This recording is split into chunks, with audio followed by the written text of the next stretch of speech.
earlier you referenced the person that gets saved and is wrestling through their faith. And some of those people are doing that very publicly through podcasts and things like that. And one of those guys, young guys we're seeing that seems to be really struggling is Shia LaBeouf. He has been really vocal about his Catholic faith in recent years. And he's struggling. He is going through it. So we wanted to roll the clip of him and then talk about what can young guys do. What would you say to Jesus if you could meet him? I wouldn't say. Really? Nah. But I'll kiss him. I kiss him. I kiss his feet. No one say nothing.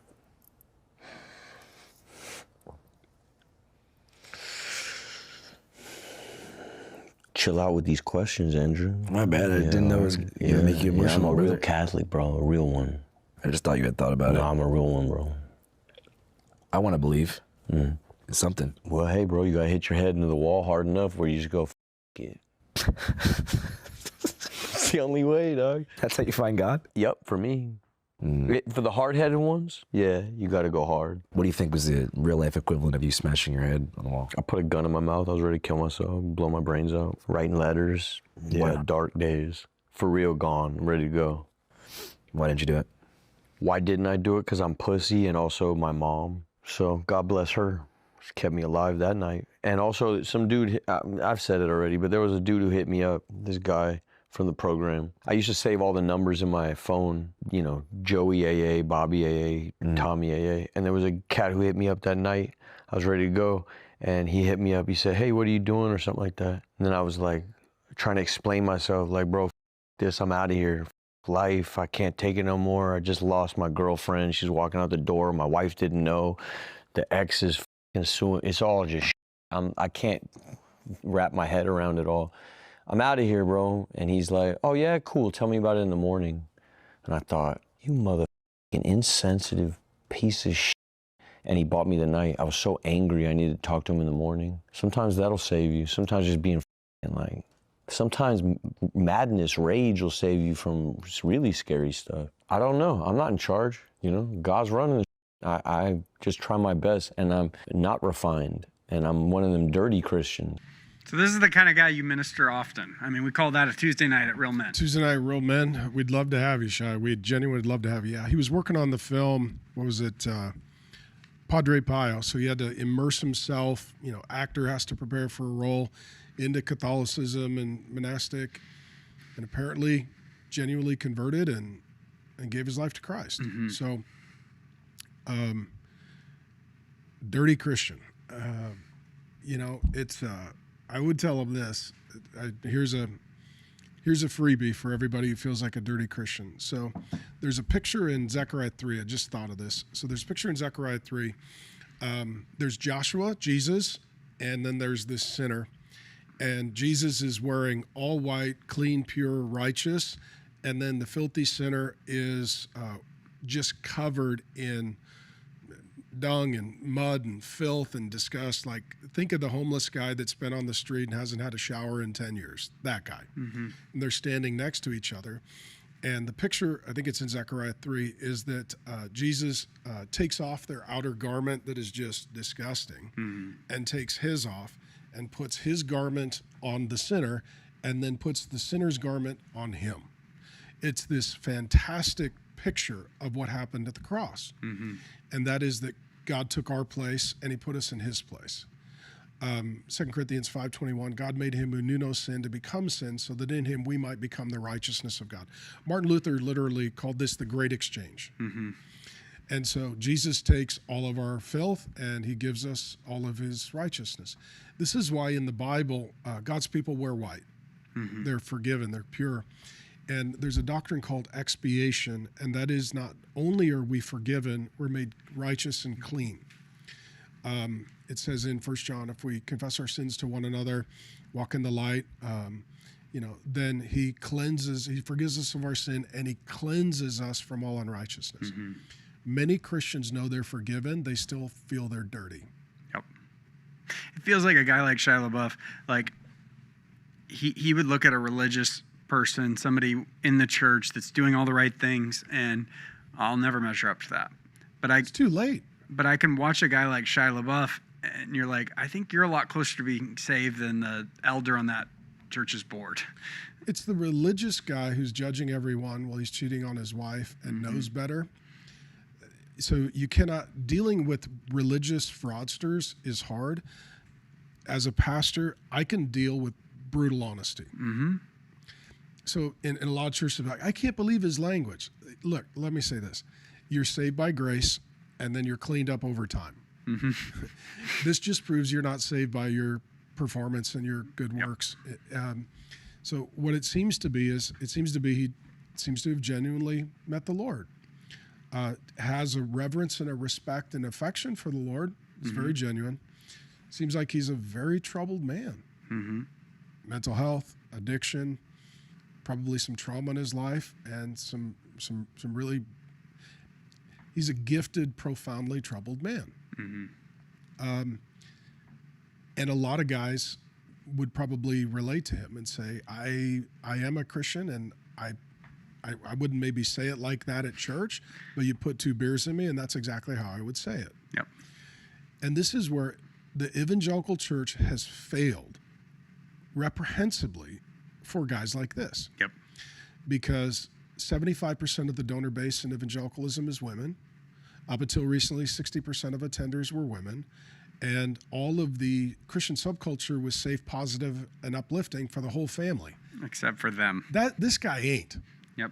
Like, you don't want this guy, hey, Shia LaBeouf's here and he's ready to give his, testimony to the homeschool co-op. Yeah, for sure. I mean, all the soccer moms, are going to be going 0 to 60. So is there a place for a guy like this that he can get discipled? And in most churches, the answer is no. Nope. Once you get your crap together and you get married and you're sober and you don't cuss anymore and you're no longer a liability, and you've worked the feral out, well, then you're welcome in. So you got to work out the feral if you want to get into fellowship. This is why a lot of guys don't go to church. They don't fit. They're like, I'm still feral. Yep. I'm not ready to get in there. And I mean, you drop this guy in, send him to the average, Oh, he'd get trespassed. home life group. Yep. Like, hey, we have a Bible study group at Ned Flanders' house, and him and his wife this dude sits on the couch. What's crazy is most churches won't deal with him, but they'll let the pervy middle-aged religious guy, come in and talk about his porn addiction. And they have whole support groups for that. But this guy, the young guy in his 20s, 30s, he's not welcome. That's gross. That's unacceptable. We can't have that guy there. He's unsafe. I have 100% heart for these guys. You have a men's ministry full of them. Well, this is on Tuesday night. We have Real Men. It's much bigger than the building and the parking lot, so I got to get the new building open. Wednesday nights online. Yeah, Wednesday nights. 400,000 guys. Yeah, and part of it is, like, as we're going to open the new building for the church, we got a new building. We can't get men's, women's students all on the same night because women's, the Grace does is too big and men's is too big, and it's all too big and doesn't fit. So I'm going to have to keep men's on Tuesday night and then do a second version on Wednesday night. And I was praying about it. I'm like, Lord, why can't I get it all together? And honestly, it's for this guy. So Tuesday night, we've got, and he actually would fit at Real Men. Totally. He would sit at a table and his table lead wouldn't even blink. He'd be like, you're the 4th guy I met like this week. We got guys coming in. They're still feral.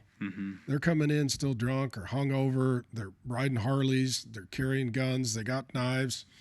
They got baby mama drama. They just come with baggage and carry-ons. But that's why we call it Real Men, not religious men. Yep. Just teaching, worship teaching, get around the table, and dudes are just getting honest. And just be honest, like, here's where I'm at. Great, okay, you're 7 feet underground, you've dug quite a hole. Thanks for being honest. At least we know where we're starting. Yep. It's the guy who comes in like, praise the Lord, I've had the best week. You're like, no, you're probably not being honest. Probably not being honest. But then we don't have women on campus and we don't have children on campus because these guys are a little feral. Yeah, that's good. So it's like, just show up. And the guys that still smoke, their groups are outside. Totally. Big cigar parties out there. Smoke away. If you want to smoke, we got a smoking section. I don't care. I want to reduce all the barriers for guys to not only meet Jesus, but to get in relationship and get discipled. Because what he said was, I could communicate with the guys in AA. Mm-hmm. And the question is like, well, why aren't there guys in the church that are willing to be in the process like the guys in AA? Because it's an ugly, long, messy process. 2 steps forward, 1 to 2 steps back. It's going to be a while before this guy is, on his feet and doing well. Yep. Yeah, I'm one of our biggest evangelists at the church. You love him, Barty. He leads like 5 different AA groups and has brought more people to Jesus and the church than probably anyone else. He's an evangelist. He would totally take Shia. And he would have showed up at 2 a.m. and yeah.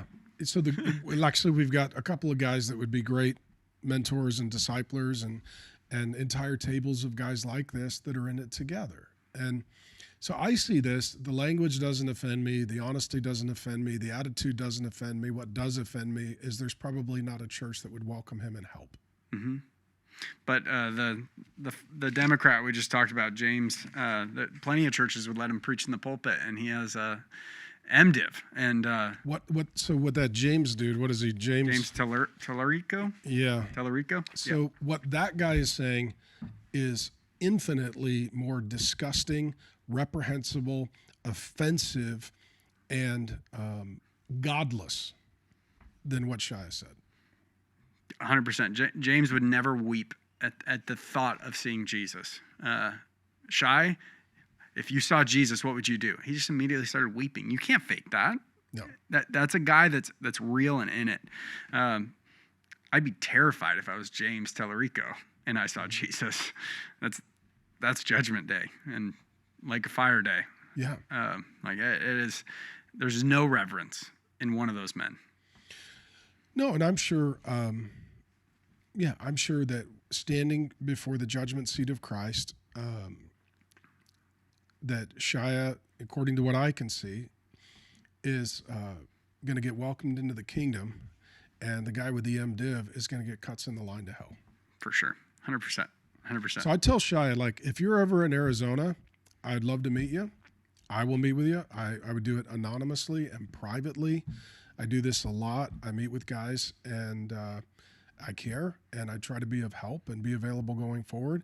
And if you're ever in Arizona, Tuesday night, Real Men, we've got a massive army of dudes.